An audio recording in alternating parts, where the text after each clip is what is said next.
Washington football. Woo!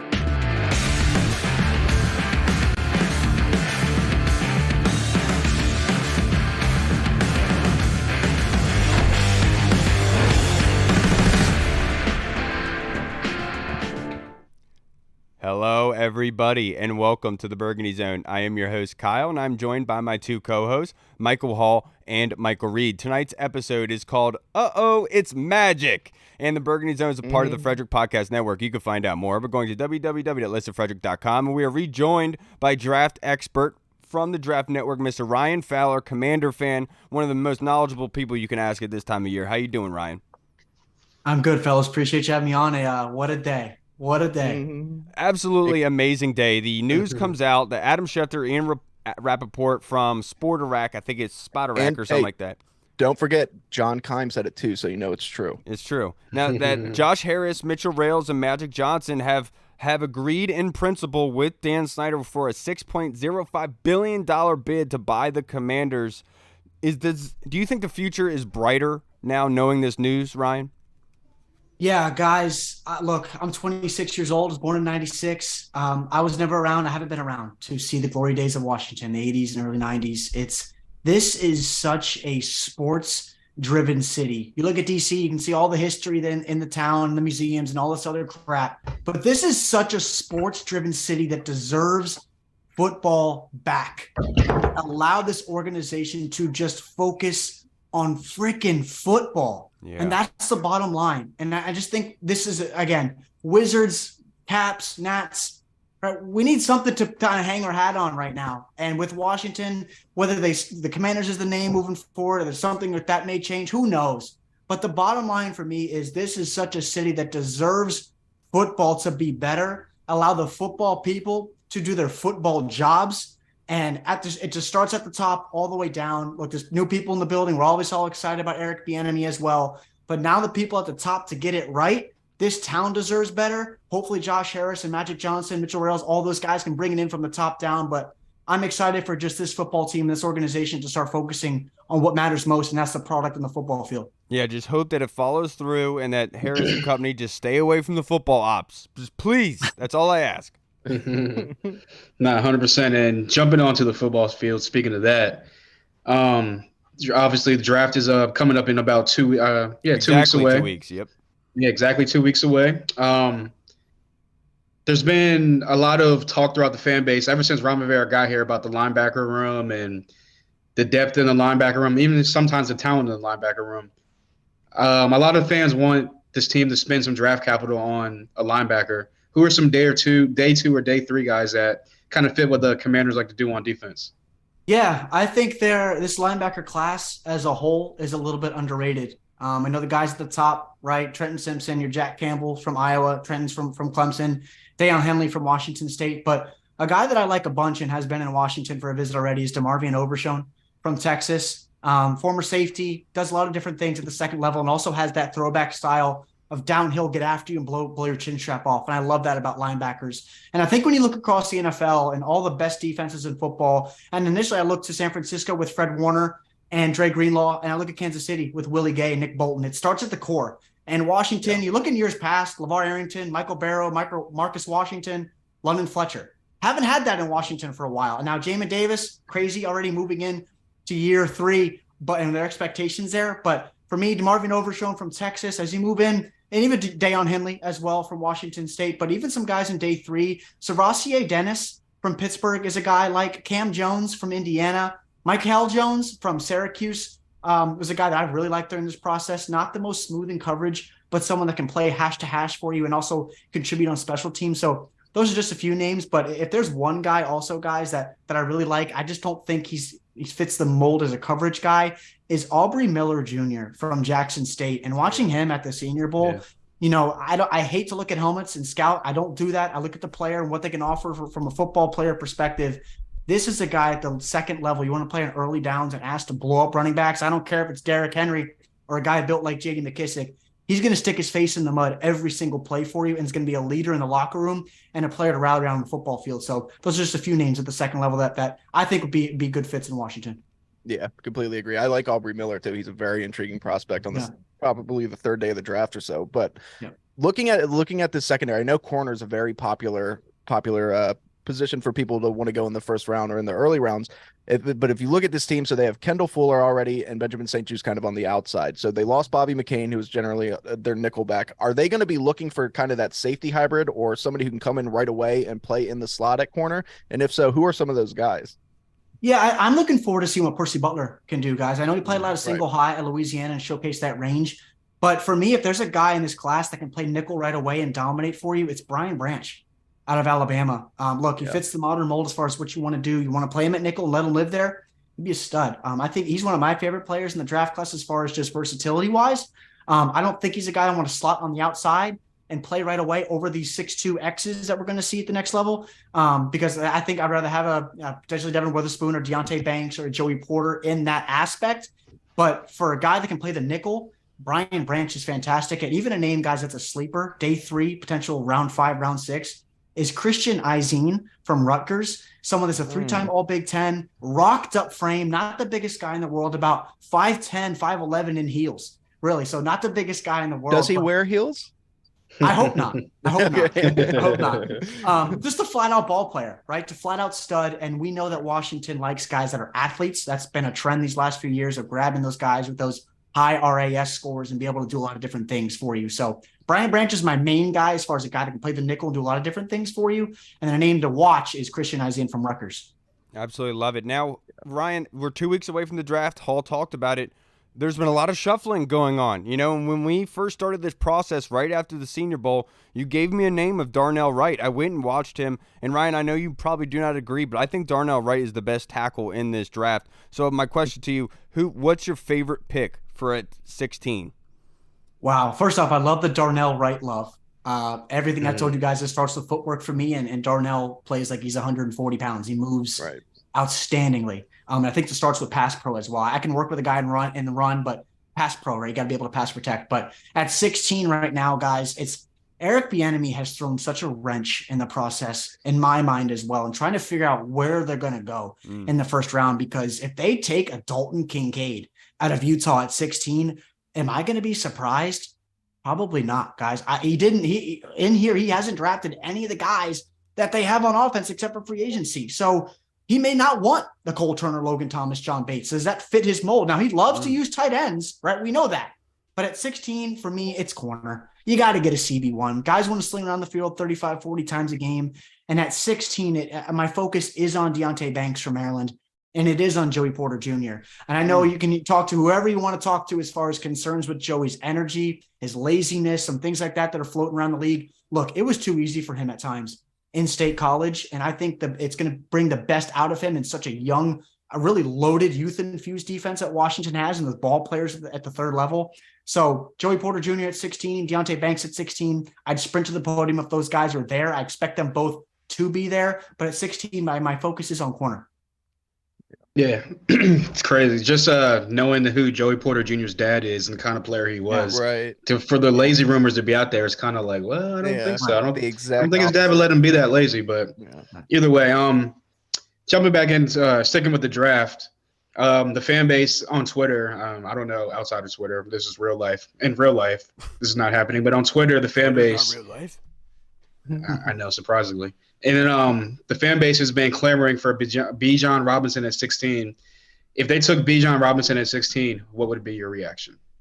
Well, first off, I'm not going to be mad that they take a talent like Bijan Robinson. You can't be. And, and the bottom line too is, and there's just some other teams in this draft you look at like, they're not going to draft him because they have him, right? You look at Buffalo, they're not going to not draft Bijan because they have a James Cook, or same thing in New England because of Ramondre Stevenson. But Brian Robinson, Antonio Gibson, I really do. And I think there's other bigger needs than drafting a guy like Bijan in your running backs room. And you have 3 legit talents that can do a lot of different things for you. I get that, but I like B-Rob. I like AG. And then my focus, and what I've heard outside of the building, is their focus is late day 3 and UDFA for a guy that can fit that JD McKissick role. And I do have some names in mind as well.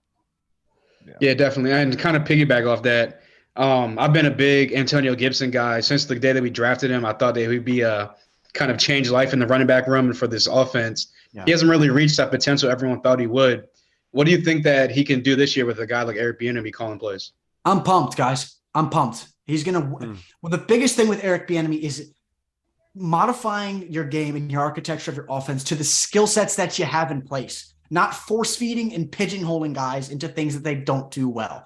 And you look at Antonio Gibson and look back to when we played Buffalo 2 years ago in the screenplay and getting him out in space, or the preseason game against the Chiefs. Get him in space. At Memphis, he was best in space. So allowing him to do that, whether you want to use him as a tight end, as an H-back, whatever you want to do, and let B-Rob be your workhorse, that's fine. And I think Antonio is going to thrive this year because he knows his coaching staff. Last year, we had some fumbling concerns in 2021 and the year prior. This is a huge year for Antonio Gibson. I think he's going to thrive. I think Eric Bieniemy is going to put him in positions to succeed, not just with the ball in his hands in the backfield, but in space as well, where he obviously thrives. And people forget that he was a receiver at Memphis and not a running back. Yeah, no, that would be interesting real fast to have Antonio Gibson in an H-back role. Yeah. I like that. Yeah. Now, to wrap this up, Ryan, I only have a couple more questions for you. But last season, when Washington took Jahan Dotson at 16, a lot of the fan base was kind of pissed off about it because, he could have taken Chris Olave. Then come to find out, Jahan Dotson, one of the best performing guys in rookie wide receivers in this league so far. Who could be the Jahan Dotson of this year's draft, a second-round talent that is really a first-rounder? Oh, as far as receivers or just any position? In general. I'm going to say Emmanuel Forbes, okay, corner from Mississippi State. And I know he's been getting some first-round buzz, but the type of ball hawk that he is does not enter the league every single year. And he's going to be attacked in the run game. He's going to be blown off the ball at times, but he's not afraid to stick his face in when you attack him on the perimeter, which I like about his game. But the guys with the instincts on the outside, they just don't come along in a while. They don't happen every year. His game on the outside, his length, his ability to sit in zone, mirror routes and man 10, 15 yards down the field, elongate that stride and pick up speed if he's running with whether it's a 4-3 guy or a 4-4 guy that's got some more bulk to him, like covering a difference between covering a Devontae Smith and an A.J. Brown, his ability to modify his game.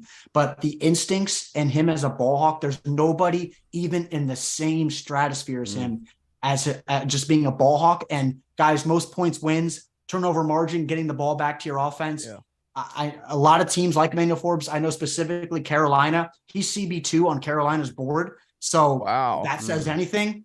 Damn. People love Emmanuel Forbes, and he's going to go high in this draft.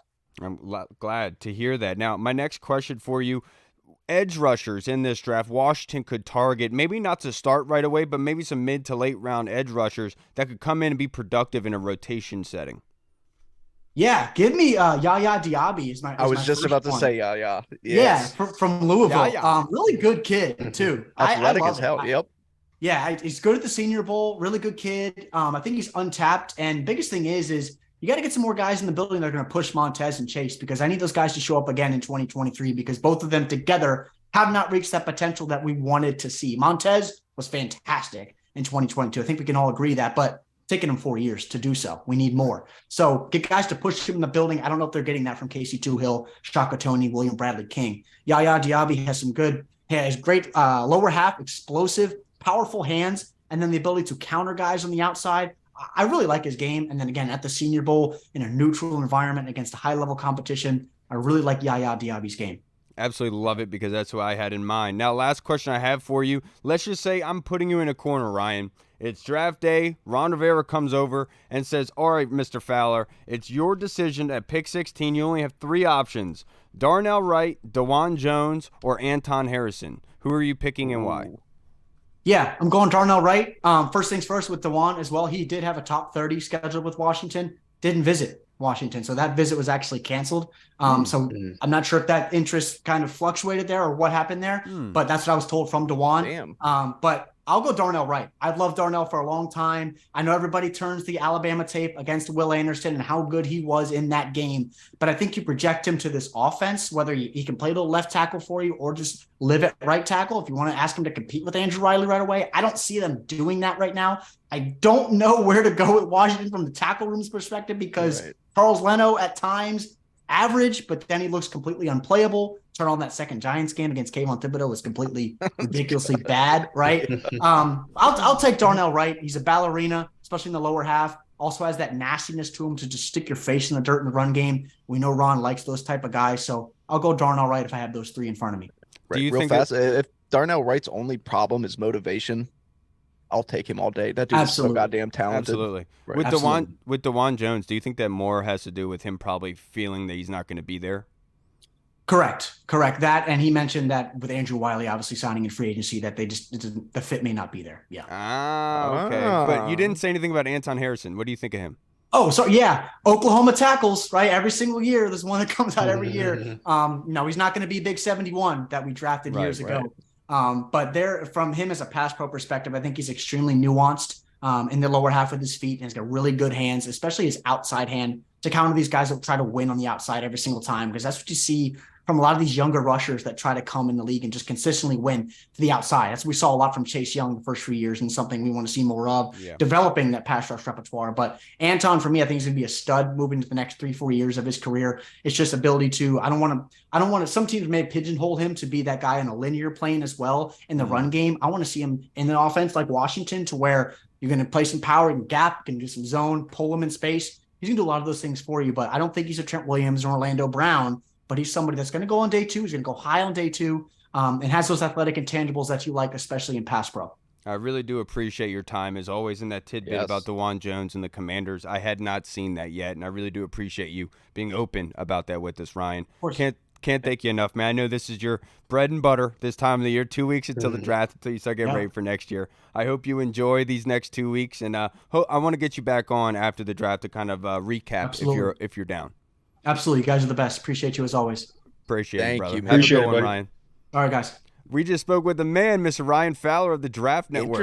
Interesting nuggets in there too. Very interesting nuggets, but I'm more two in surprised with the Carolina. fact that Ryan Fowler's only 27 yeyears old. I know, right? When he said that, I was like, damn.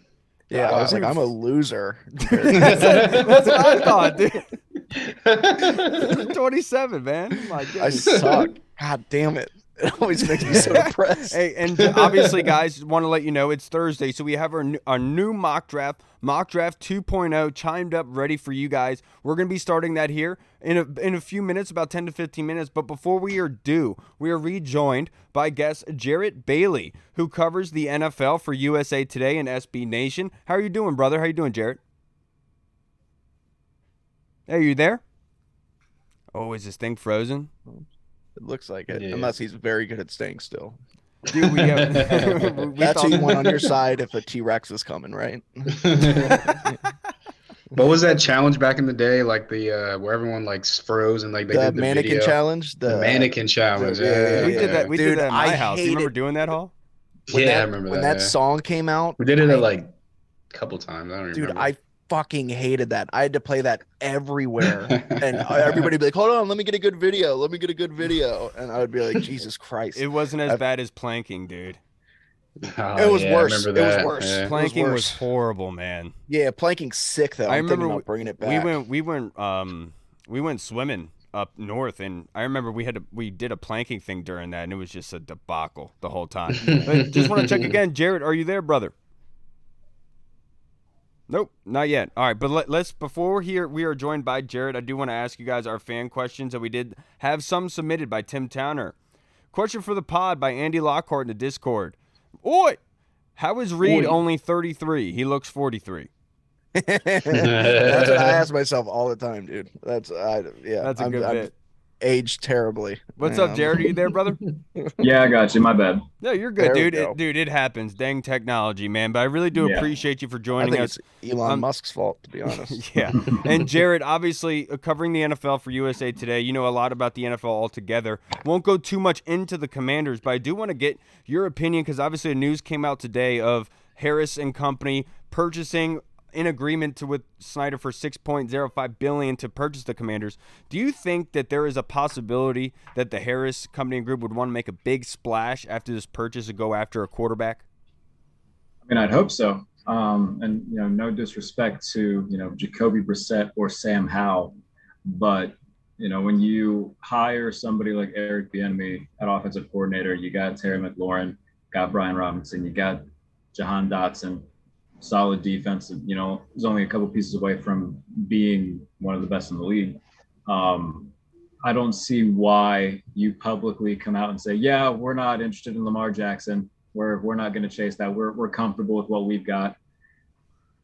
I would like to think that they would want to get aggressive. Now, it looks like Lamar Jackson's heading back to Baltimore, with everything going on with the Odell Beckham situation. He posted the screenshot of them FaceTiming and whatnot. So all signs are pointing to a reunion with the Ravens. However, if they wanted to get aggressive and trade up for one of these guys, and trade up to like number 3 with the Cardinals, rumors that several teams have contacted them about the number 3 overall pick. They don't need a quarterback. I would like to see them do that. I mean, if they wanted to move up for somebody like an Anthony Richardson, if he's there at 3, or a CJ Stroud, if he's there at 3, it's better than what they've got right now. You're not wrong about that. I just can't see. This is a team that hasn't had more than 10 wins in 30 years. Like, that's been their cap. So go out and get aggressive and try to, what's the word I'm looking for? Show your fans that you are committed to getting better and not being just a mediocre. Like, what is your cap? What is your ceiling with Jacoby Brissett? Probably what it was last year with Taylor Heineke. Yeah, I would imagine so. Go out and show that you are willing to be aggressive, and that this isn't just a new ownership. This is, a new era for Washington. I would like to see them do something. Imagine the look on New York's face if Washington came in and pried Aaron Rodgers away last minute from the Packers. It would be a complete meltdown, but it would never happen. Sorry, Hall. No. Oh, oops. Sorry.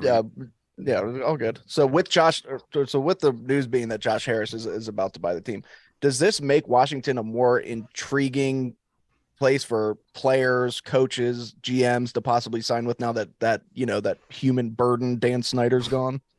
I think it definitely does a lot. Now, credit to Ron Rivera for doing his best to change the culture since he showed up there, and I think that he's done as good a job as he can when it comes to that. But yeah, whenever you got somebody like Dan Snyder, who just, from all accounts, just sucks. He's just not a good human being. Yeah. So you get rid of him. I think that that's going to make a lot of people look and say, all right, Washington could be a fun place. Ron Rivera, Eric Bieniemy, new ownership, kind of exciting, good weapons. Like, if I'm somebody seeing this on the outside and my contract's coming up this coming year, or if I'm somebody who has made it known that I want to trade, like if I'm Devin White and I'm saying, yeah, you know what, if they want to send me to Washington, I'm not fully against that. As opposed to, 2 days ago, it was like, yeah, if you send me to Washington, I'm going to say no. Right. Right. Yeah. So now I do think that does change a lot of things. Hell yeah. Yeah, no, 100% agree. Definitely opens up the possibilities for any type of star player to even just look at this team because the burden of Dan Snyder not being here. But sticking with the Commanders, one last question. You look at the state of the NFC, like as a whole, there's really like the Eagles, you can say San Francisco, and then whoever else you want to put slot third. But those two teams are kind of the cream of the crop of the NFC right now. A lot of us fans think that if we just get average quarterback play here over the past couple of years, that we'd be a playoff team for the most part. I just want to get where do you rank Washington as far as the NFC goes as a whole? And what's just kind of your overview? Like, if they do land a quarterback, what could the possibilities be?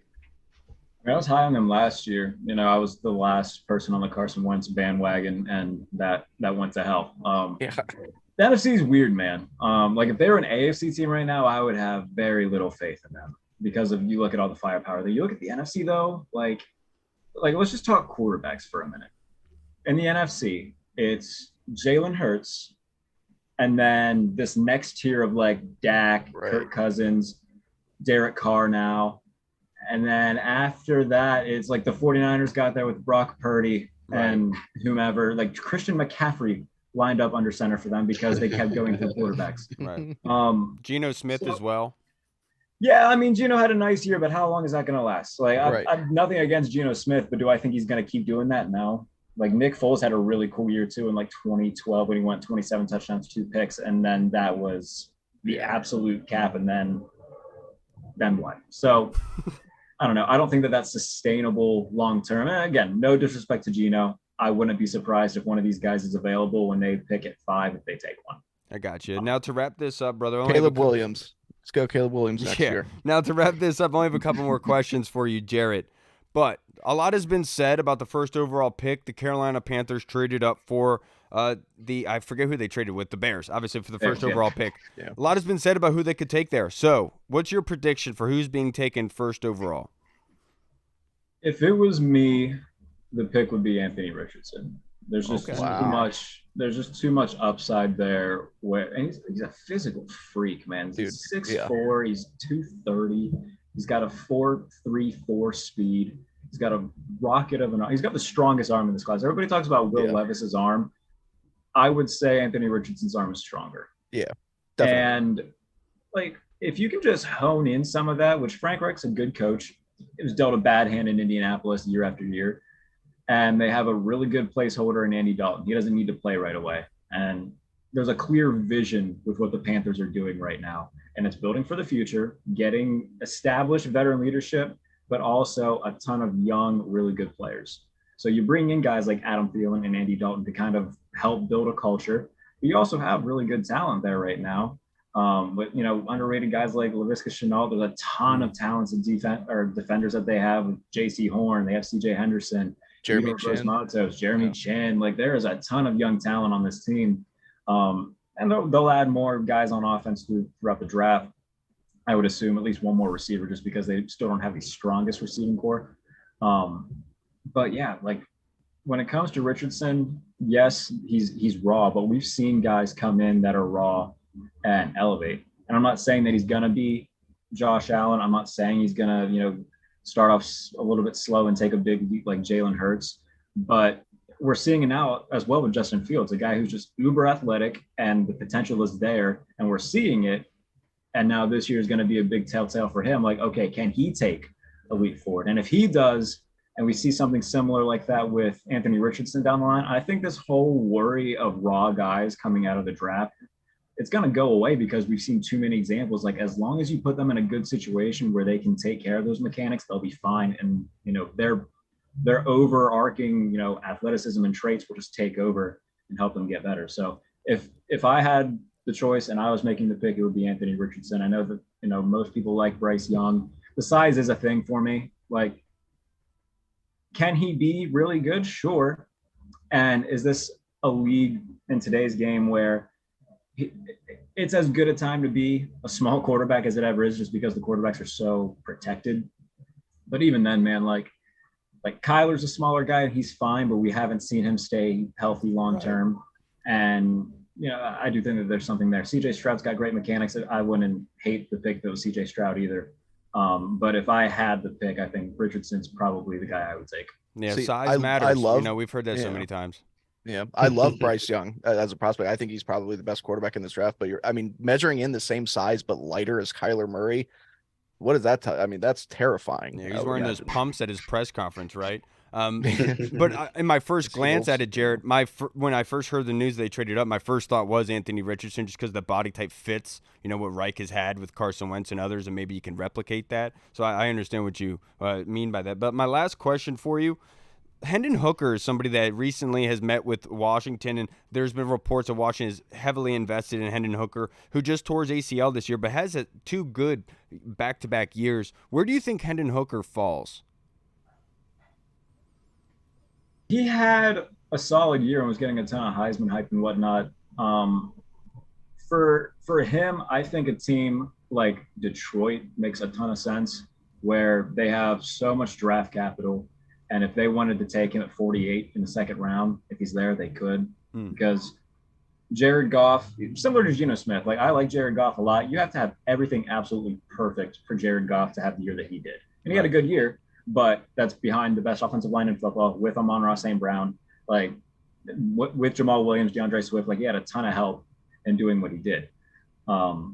So if you think that Jared Goff, because he's going to be the quarterback throughout this coming year, he's earned that. But when it comes 2024, there's going to be decisions that need made. So I think that Detroit makes a lot of sense, where he can just sit, learn behind a really respected veteran Goff and a team that just has a great culture. New Orleans, maybe. There's been rumors about the potential of the Saints drafting him. That would be a situation where, he would sit for a while. Right. where, they just acquired Derek Carr. I don't see him going anywhere anytime soon. Detroit's the one that I've been circling though a lot in terms of where he'd go. If Vegas goes defender or tackle in the first round, if they, like, let's say a quarterback's available and they pass on him, if they don't like Will Levis enough, if he's there, and they do like Hendon Hooker and he's available and they pick in the second or third round, then that's something that we could see happen.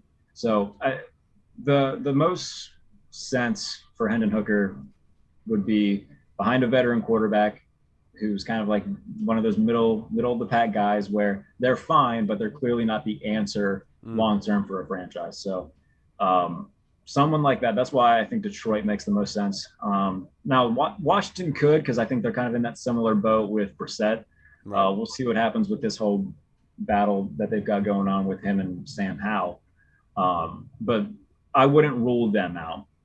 I got you. Jarrett, I can't thank you enough for joining us on this beautiful evening. This great news that we heard today and being able to talk some draft and some NFL, brother. I can't thank you enough. Yeah. If you just before we get out of here, just like to plug your social media handle, just in case anybody watching would like to come follow you in your work. Yeah, go follow me on Twitter at JBaileyNFL. Tweet out all my stuff there. So if you follow me on Twitter, you'll be able to find everything that I'm doing right now. So yeah, at JBaileyNFL on Twitter. I appreciate you, Jared. Have a good night, brother. You, Enjoy your weekend. Right, guys. Yep, take care, guys. Appreciate you. All right, everybody. We just spoke with the man, Mr. Jarrett Bailey, USA Today. Yeah. Always good to get outside perspectives on the Commanders. I was going to say, it's good I like to get the national perspective on the team just because obviously people put on their burgundy and gold blinders here and either lean one way or lean the opposite way. So I like to get that kind of the middle of the road type of thoughts. Right. Now, guys, it's time for our mock draft 2.0, everybody. And we mixed the order around a little bit. We got some fan submissions and we got our own, so we flipped it around the order. And so starting us off with the first overall pick is none other than Mr. Michael Reed. Yeah. Who are the Carolina Panthers taking, Reed, and why? Sammis Reyes. Yeah, I wish. Yeah. That's a thick old boy, man. If he could be drafted, he would. He would. I would draft him right now, first round. I think. So I do think that Carolina is probably going to go a different way, but I want to switch it up. Last week we had CJ Stroud going number 1. I think that's probably the most realistic where they're going to go.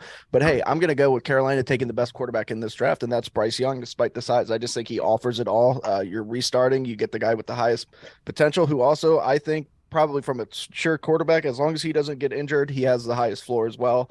So I just think Bryce Young makes too much sense there, and you can really build around him and have something excited down in Carolina. Yeah, Bryce Young going to the Panthers. Now the second overall is the Houston Texans, and I have them selecting Will Anderson. I know a lot of people will say, why not a quarterback here? Reason being is that Houston is loading up their defense, building up their team on the outside. They're not going to tank this year, but they're just going to hope they're going to be in the vicinity for one of those quarterbacks next year, and then they can hit the ground running. So the Houston Texans, second overall, get Will Anderson from Alabama, solidify that new end on the outside, a new identity for their defense, starting going forward with D'Amico Ryans, getting his blue chip defender to start that defense. I think D'Amico Ryans is very, very happy. There's reports saying that they might not take a quarterback at number 2, so you might be onto something. Yeah, and I just want to let you guys know, we did this mock draft like throughout the week, and so when we made these picks, a lot of the news hasn't come out yet, and so I'll give you more info once we get down the line, but it was kind of crazy how stuff played out like that. Now let's go to the third overall pick, the Arizona Cardinals, like Jarrett just talked about with Kyler Murray. Let's go to our guy, Steve Lim from the Command This podcast. Who are the Arizona Cardinals taking at 3, Steve? What's going on? This is Steve from Command This podcast. Hey, thank you to the Burgundy Zone for having me on. I'm picking the third overall pick for Arizona in the 2023 mock draft. Reed already took Bryce Young for Carolina. Kyle took Will Anderson, outside linebacker, at number 2 for Houston. And for the record, I think Houston will go quarterback. And for Arizona, I also think they will trade out of the third pick to get a haul for someone trying to get a quarterback. But since we're not doing trades in this mock draft, I will pick accordingly. And so for the third overall pick, I have the Arizona Cardinals selecting Jalen Carter, defensive tackle, Georgia, 6'3", 314, monster who finished first overall in basically every combine stat at the combine. He'll shore up their defensive side of the ball. Hey, shout out to Kyle, Reed, and Hall, the Burgundy Zone, for having me on. Thank you much, fellas, and hail to the Commanders. Thank you, Steve. Steve selected Jalen Carter, going number 3 overall to the Arizona Cardinals. I think this is a smart move for them. They got one of the best players that they could in this draft, and they're not really in a position to take the quarterback, right? Maybe they do trade back. Don't know what's going to happen on draft day, but if they are staying put, that would be a really smart selection for them to get Jalen Carter. Yeah, for sure. Yeah, I mean, Philly's defensive coordinator is the head coach of Arizona now. Right. Obviously, Philly loves to build up their D-line and get that dominant rusher, so it definitely makes sense. All right, and now it's time to head to our next pick. Let's pop some Quaaludes and some acid, baby. Let's go to number 5 with the Indianapolis Colts. Hall, what is Jim Irsay doing? It's number 4. See, the Quaaludes hit you already. It's crazy. I already did. So I picked C.J. Stroud in the draft 1.0 at number 1. And I'm going to stick with C.J. Stroud right here with the Colts at number 4. I just like Jared Bailey was just saying, the mechanics of C.J. Stroud. The game against Georgia in the college football playoffs where he just shredded up the number 1 defense in college football with all those soon-to-be first-round picks, second-round picks coming into the NFL. So I just think that was his coming out party, kind of showing like what the potential of him could be. And I think that Indianapolis gets their franchise guy for the next 5 to 10 years. Yeah, his coming out party is a lot different than Reed's. I'll tell you that right now. Yeah. And Mine is like a gender reveal. Now, speaking of, let's move to pick number 5, the actual pick number 5, the Seattle Seahawks. Reed, who are the Seahawks taking? Tyree Wilson, the edge rusher. They need to get that pass rush up, baby. They need to get after that quarterback. Didn't we pick Tyree Wilson to go him number 5 last week too? Probably, more than likely. Yeah. It just, it makes a lot of sense. Some people say that he's the best pass rusher in the draft. Not many, some people do. And you gotta like the way he looks, like Joseph A. Bank, baby. You gotta like the way he looks. Now moving to number 6, the Detroit Lions. I want to put this caveat in there. When I made this selection, they had not traded Jeff Okudah yet. But their needs were cornerback and safety. So I immediately went, I said Devin Witherspoon, just because of the position flexibility, him being able to play outside, over top in the box, playing the slot or on the outside, and he's a tone setter and being able to come up, make plays on the run, typical of a Dan Campbell kind of defender, what he would like to do. And so I think Devin Witherspoon notches 2 of those boxes for the Detroit Lions, and they're slapping their hands in Detroit. He gnaws on kneecaps too. Yep. He does. He has a fetish for him. It's very weird, actually. He needs to get that checked out. Now we are going to number 7. This is from our guy, Commander's Call, who submits in questions all the time. I appreciate you, sir. He's got the Raiders at number 7. So Commander's Call, who are they taking? Hi, this is Steve, a.k.a. Commander's Call from Twitter. And I'll be making the number 7 pick for the Las Vegas Raiders in the 2023 Burgundy Zone NFL Mock Draft. And with the number 7 pick, the Las Vegas Raiders select cornerback Christian Gonzalez, University of Oregon. We thought about going quarterback here. However, with the top couple of players already off the board, we didn't feel that the players that still remain there are going to really move the needle for us very much. So we kind of went in a different direction here. We looked at offensive tackle as well, and you can definitely make a good argument for going tackle here. However, when you look at the depth chart right now of Duke Shelley, David Long Jr., and Nate Hobbs, you can see where Christian Gonzalez immediately steps in. He's going to be CB1, day 1, stepping onto the field. He's going to make a difference. And in the AFC West right now, where you have Patrick Mahomes, Justin Herbert, and you got Russell Wilson with Sean Payton as his new coach, you need to step up that defense a little bit if you want to slow things down and give your team a chance. So with that number 7 pick, welcome to the Las Vegas Raiders. Appreciate you, Commander's Call. He selected for the Raiders Christian Gonzalez. I absolutely love this pick for them. I'm a huge fan of Christian Gonzalez. I think he's the best corner in this draft class. And the Raiders actually make a good draft pick by getting Christian Gonzalez. Oregon is sending their worst. Fingers crossed that the Raiders are still going to have him on their roster in 2 years. Fingers crossed. Now the next pick, number 8, the Atlanta Falcons. Hall, who's going down the ATL? Yeah, this is the draft 2.0, and Atlanta gets what they think is going to be their Michael Vick 2.0. Hopefully he's not fighting dogs, but they get Anthony Richardson out of Florida. Obviously, Arthur Smith likes to run the ball. He can tap into Anthony Richardson's athleticism, kind of use him as that read option type of quarterback until he develops in the passing game. And I think that he pairs well with Cordero Patterson. and like I said, the running game with Arthur Smith. That would make a lot of sense. Obviously Ryan Tannehill and him have similar body types, you could say, kind of, and what Tannehill was a former wide receiver. So that would make a lot of sense. Now let's move to pick number 9, the Chicago Bears. What are they doing in Chicago? Bears get dancing bear to come in and play left tackle. I'm talking Paris Johnson, baby. The guy is light on his feet. We saw how high he can jump and turn at his pro day. My God. So hey, the Bears get a good one with very high potential. I like Paris Johnson. I was going to make a Kanye West joke there, but I figured that would be very inappropriate, so I'm not going to say it. Wait, doesn't he have a song about Paris? The word we can't say. Yeah, we can't. Paris. Yeah, Hall can say it. Yeah. So stupid. That's also the name of Paris Johnson's sex tape.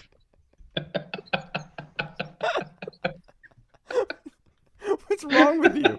Now let's move on to pick number 10, the Philadelphia Eagles. I'm making this inside of them. I'm making this selection for the Eagles at 10. I have them sticking within their state. They like to procreate with their own, and they're in Pennsylvania, as well known. So they're picking Joey Porter Jr. from Penn State. He's staying in the state, coming to the Eagles. Obviously, they've lost 2 safeties. They need some secondary help. And Joey Porter Jr. is exactly what they're going to need to bring in, going against some very good wide receivers like the Commanders, having the best wide receiver group in the NFC East. Also, the Cowboys have gotten better wide receivers. They need to stock up on their big corners. Joey Porter Jr. fits the bill. Now let's move to pick number 11, the Tennessee Titans, and our boy Tony Franchise is making the pick. What's up, Tony? Who are the Tennessee Titans taking? On, gentlemen, it's the Franchise here. And with the 11th pick, we have the Tennessee Titans taking quarterback Will Levis. We can see him as an heir apparent to Ryan Tannehill, or else have Levis and Malik Willis eventually battle it out to see who will be the heir apparent to Ryan Tannehill. So once again, the Titans will be taking Will Levis. Thank you so much, Tony. That was a great selection by you, sir. Number 11, the Tennessee Titans are taking the May 11 Will Levis, and which would make a lot of sense for them. There are a lot of weirdos down in Tennessee, and Will Levis will fit right in. Yeah, if the draft fell this way, that would be ideal for them, not having to trade up to get a quarterback. Yeah, you're absolutely right. And the next pick at number 12 for the Houston Texans, this is one of my favorite selections of the first round. Hall, who is Houston taking? It's one of my favorites too, because it fits just like a glove. Houston needs wide receivers, and they go get the best wide receiver in this draft class, Jackson Smith-Njigba from Ohio State. The kid pops off on film, man. He really does. Yeah. And one thing I will say, I wouldn't be surprised if the Bears did take him. Justin Fields saying, we need wide receiver help. That's my boy from Ohio State. Please bring him in here, bro. I need him. But this is a great selection for the Texans. They need offensive help. Obviously got Dameon Pierce last season. I really like that one, Hall. Now moving on to number 13. Unfortunately, somebody's going to be drafted by the Jets. Reed, who is it? Hey, man, old ayahuasca needs some protection out there while he's tripping balls while dropping back. And they've built something good up in New York, and they're going to take Peter Skoronski, somebody who, if you don't want to plug him in a tackle, he can slide right in and play guard and still help you. So you're going to get him on the field no matter what, and he should be good, man. They've tried to build up that O-line over the years, and I think this could be one of the final missing pieces. Yeah, there's going to be chaos in New York when T-Rex comes into town, taking over a place like Godzilla. Now, next question, the next pick is number 14, the Patriots. I have them selecting Trenton Simpson, the edge/linebacker from Clemson. I think he fits the mold of what Bill Belichick likes in his defense and edge rushers, the versatility, being able to play in the zone or being able to come up and rush the passer, almost like Jamie Collins in a sense. I really like this selection for the Patriots, getting Trenton Simpson. Hopefully they actually hit on their draft picks. Yeah. Now, this next one. Hopefully they don't take a 6th rounder in the first round this time. Yeah, seriously. That would be strange. Pick 15. This is from the 54th community. Our boy DT Sensei, who is in the 54th. He's in the spaces, talk to him all the time. We know about Deuce and Arch. They started the 54th community. If you'd like to be involved, go and search them on Google. You can obviously go on Twitter, all the other social media sites. But let's go to DT to see who the Packers are selecting at 15 and taking one selection in front of the Commanders. What's going on, Burgundy Zone podcast? It is your host, DT Sensei, aka the host of the Ins and Out with D podcast. So, in this mock draft, I have the Green Bay Packers at 15. So, looking at that team right now, I'm gonna go with Dalton Kincaid. I know history has shown that the Green Bay Packers have not really addressed the skill position really that early, but I believe it's time for a new leaf. And with Jordan Love going to get the opportunity to start pending the Green Bay Packers trading Aaron Rodgers, I think Dalton Kincaid provides an immediate impact in the middle of the field, especially for a young quarterback like that. Finally gives Green Bay a weapon, especially after losing Robert Tonyan to the rival Chicago Bears. And looking forward to what Green Bay does with Jordan Love as the starting quarterback of the future.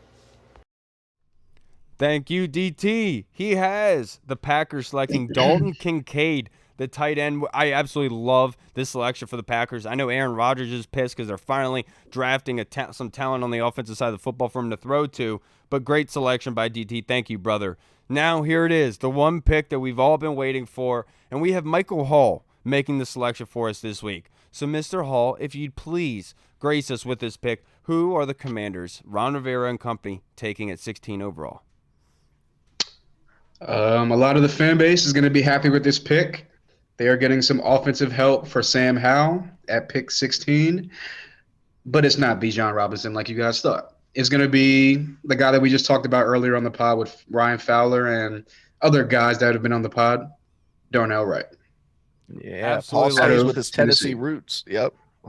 Big on Tennessee last week. Yeah, he was. And obviously, I love this selection. This is the best tackle in the class. Shoe in, put him in right away. You don't have to worry about it ever again. And Washington typically has Pro Bowlers when they draft a lineman in the first round. Obviously, Brandon Sheriff, Trent Williams, in recent memory. Thank you, brother. I appreciate it, Hall. Next one is the Steelers at 17. Unfortunately, I had to pick for Pittsburgh, and I got them a good one.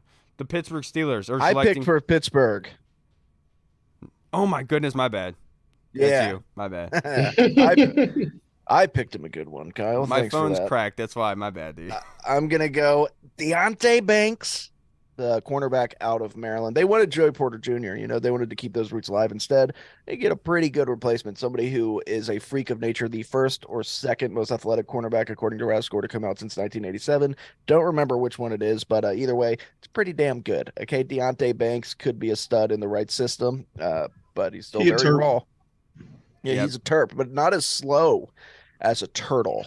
No. And Gavin, who's a friend of ours, obviously is a huge Steelers fan, talked about they were speculating they're going to move up to 9, and he was saying draft a tackle, something like that. I was like, dude, they're going to 9. I think it's a Joey Porter. I think they're trying to take Joey Porter away from the Eagles, in my personal opinion. But thank you very much, brother. I appreciate it. Next selection is the Detroit Lions at 18. Early in this draft, I had them taking Devin Witherspoon to help them out at cornerback and safety. Well, now we're going to add some more help to that defense. The Lions are selecting Brian Branch at 18 overall, solidifying that nickel cornerback for them, also getting the outside corner in Devin Witherspoon. Now Dan Campbell has 2 viable resources on the outside, 2 great first-round talents that you could fit right in, that come in and fit what Lions want to do in tenaciousness and being able physical, attacking the football. That's exactly what Brian Branch does. Shoe-in fit for Dan Campbell and them. I really like this pick for the Lions, getting Brian Branch. Now, pick number 19. The Tampa Bay Buccaneers is selected by one of our good buddies, our guy Manny Acosta. He didn't make a video for this, but I'm making the pick for him. He's picking Lucas Van Ness, the edge rusher from Iowa, for the Tampa Bay Buccaneers. This makes a heck of a lot of sense for them. Edge rusher is one thing they've had to replenish through free agency over the years. They're coming in and getting one of the more accomplished edge rushers in this draft class, and Lucas Van Ness, and they don't have to worry about that. And he could go a lot higher than this, too, so they get a steal right there. Absolutely. Great pick by Manny for the Tampa Bay Buccaneers. He's obviously a huge Tampa Bay fan, so he did the best thing for them possible, obviously. Now the next selection, Hull at 20 for the Seattle Seahawks. Yeah, I didn't like this pick as much. I was, busy, so I was kind of just I just randomly looked at I forgot that we took Tyree Wilson with the 5th pick, so I just looked at the best edge rusher that was available, and I went with Myles Murphy. If I was going to do this over, isn't Nolan Smith still there? Yeah, I know. That's what I'm saying. I was doing 3 different things. I was just I don't know Myles Murphy. So if I had to do it Miles over again, I probably would have Murphy. picked something different, but they're going with Miles Murphy. Hey, Pete Carroll loves defense. He loves edge rushers. Yeah, the pass is so important in today's NFL. You can't have enough pass rushers. So, hey, what are you going to do? And I'm pretty sure we didn't draft Nolan Smith in his first round, so it's probably a wash already. But look, man, we're having fun, all right? Now, next one is Reed at 21, the L.A. Chargers. Who's going to L.A., bro? Well, look, man, the L.A., they've got some players over there, but what they want to do right now is they want to score as many points as possible. And you look at them; they got some good wide receivers. They've got a good back. They could probably improve some of the O-line, but they're going to go, hey, we're going to take the best tight end in this draft, in my opinion. And look, I just came to that decision. They're going to go Michael Mayer. Michael Mayer, man, when you watch him, and it's a good point. I saw earlier or the other day that Michael Mayer's never played with a good quarterback. The last 2 years, all he's done, he's been the number one target. He hasn't had anybody helping him. He's had to adjust the balls, make catches that a lot of people don't. And he's had to do everything. Still produced out of this world and became Notre Dame's all-time leading receiver at tight end. So they get a good one. Justin Herbert, the rich get richer, and they're going to try to score some points to compete with Kansas City. Yeah, that's a really good selection. Obviously, he would fit right in with LA, like those big guys. Really do appreciate, just like you, Reed. Same. Now, yep. Number 22, the Baltimore Ravens. I have them selecting guard from Florida, Osiris Torrance. This is a really smart selection for the Ravens. They get back to the old ways of getting just legitimate starters wherever they draft in the first round. Osiris Torrance, with his freakish hamstrings that Reed would drool over, are going to Baltimore. He's going to help ground and pound, solidify the offensive line for Lamar Jackson to come in and help run the football effectively. Osiris Torrance to the Ravens. Now, number 23, the Vikings. This one is submitted by our fan, Tim Towner, from our Discord chat server. Thank you, Tim. He didn't submit a video for this, but he has Damascus native Brian Breesy going to the Vikings. Damascus boy. Yeah, what do you think of that, Reed? Hey, I love that. I love that pick. I love Brian Breesy. Like I said, 12 years younger than me, same high school, still managed to bully me. And, the guy's a bully on the football field. He used to steal my lunch money every day when I was at work. Yeah, he used to always come in, and he held me over a trash can a few times. And I was like, I'm 6'2", 230, sir. You can't, I'm your senior. And he still bullied me. He was like, I don't care. Give me your money. And I was like, all right. So I like it, man. He's a bully. True. Now, this next one, this one is from Hall, the Jacksonville Jaguars. What are they doing at 24, brother? Yeah, the Jags seem to have their offense hitting on all cylinders with Trevor Lawrence and Doug Peterson down in Jacksonville. They're going to flip to the defensive side of the ball, try to get that straightened out, and go ahead and try to win the AFC South again. I'm going with Emmanuel Forbes, cornerback from Mississippi State. Absolute slam dunk for the Jacksonville Jaguars. Really good selection by them. Now, let's move on to the Giants, unfortunately. Yes, Trent Baalke, I'm taking your job. Have to go to New York at the 25th overall pick. So, Reed, who are the New York Giants selecting? Well, the New York Giants, they're very, very liberal, in the sense that they don't own any weapons. You know what I'm saying? We need to nudge them on over to the right, if you will, and we're going to get them a weapon in Quentin Johnston, wide receiver. Hey, he's big, he's big, he's athletic, he's been very productive, and he's going to have 0 touchdowns for the next 4 years with Daniel Jones throwing him the football. Love that for him. So his career goes to die in New York. Oh, God. Now, this next selection is the Cowboys at 26. Unfortunately, I had to pick for them. I'm not going to lie to you. I did not care about it, so I selected the least person that I like so far in the rest of this draft class. So I'm going to have them select Broderick Jones, the tackle/guard. They're going to put him in at guard once they figure out he can't play tackle. He should have stayed one more year. No disrespect to the kid. He should have. No, he should have stayed one more year. Yeah. It makes sense for them, though, last year. Got to get the money, man. Yeah. Now let's move to pick number 27. And this one selected the Bills by our fan, Ken Johansson. Obviously writes for Hogs Haven now. Congratulations to Ken. He doesn't have a video for this. His selection for the Bills at 27 is Drew Sanders, the linebacker from Arkansas, a heat-seeking missile. He could be used as a blitzer. He could be used as a cover linebacker as well. Damn it, I didn't think that he would catch it. Yeah, I catch everything, Kyle. But I really like the selection by Ken because obviously they lost Tremaine Edmonds in the offseason. They extended the Milano, but they also get some extra linebacker help to where he's not going to be thrusted into being the Mike linebacker right away. He can kind of fill into that, and this is probably the best situation for him to walk into.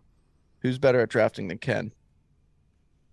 Ken's the GOAT. Ken knows what he's talking about. True. So now, Hull at 28, the Cincinnati Bengals, probably one of the best selections in this draft.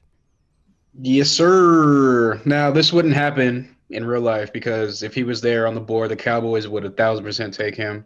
And if Cowboys didn't take him for whatever weird reason, the Buffalo Bills would 1,000% take this player. But, hey, he falls right into the Bengals' lap somehow. Like Reed said, the rich get richer.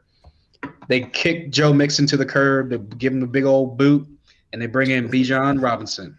Dude, Joe Mixon this offseason, people aren't talking about it enough. He's a menace to society. That dude really is out of his mind. That's so funny. Pulling guns on kids for playing night tag in his yard. Near his yard. Good for him.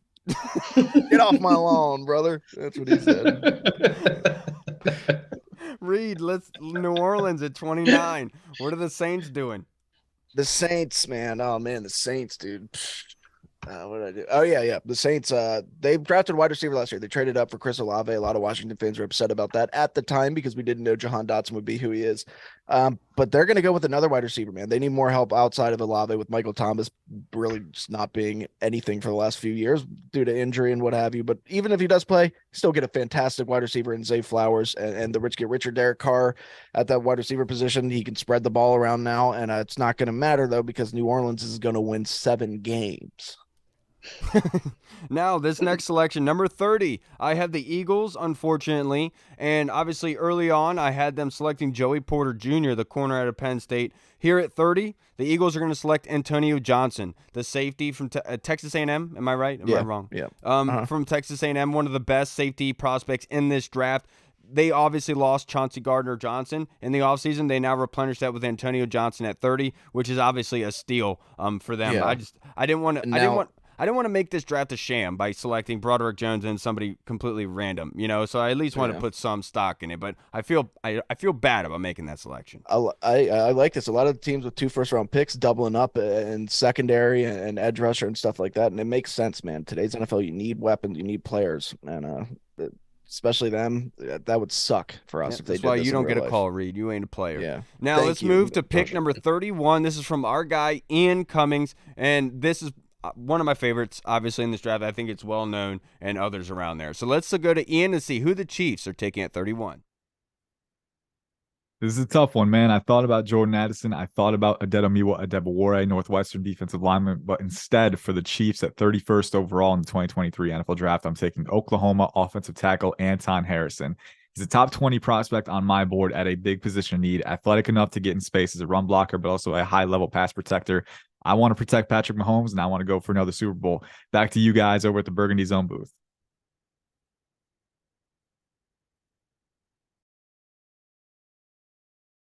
Stop, please stop. I don't want to hear that ever again.